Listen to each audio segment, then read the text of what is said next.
Trust, a 5-letter word that everybody wants, but we all have a hard time giving. Why? Because it requires vulnerability. And I see it more and more in Christians. They're having a hard time trusting God.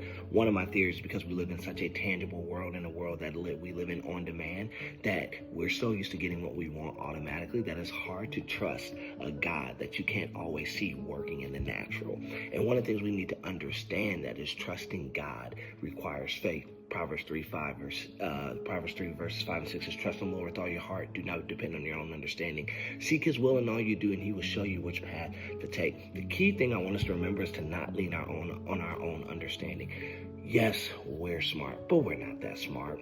Yes, we're talented, but we're also not that good. Yes, we're anointed, but we also don't have that much power. What we need to understand is that God is amazing, and he's bigger and better than anything we could ever dream or imagine. And a lot of times, to see things through that he has in his will in our life is we're going to have to learn how to lean on him. That's why that 5-letter word trust equals faith. You have to have faith. You have to believe that his word is never null and void. You have to believe that he says he's going to do what he's going to do. And if you can't believe it in your own situation, go look at the Bible. You see countless time after time after time that God continuously shows up. So here's what we need to do in this season. I don't know if it's a good season. I don't know if it's a bad season. I don't know if it's a confusing season.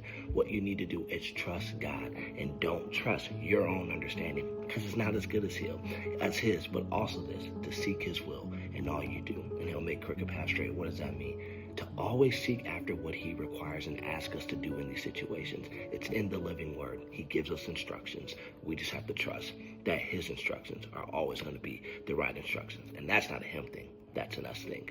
Hope you have a great day today. I love you. Peace.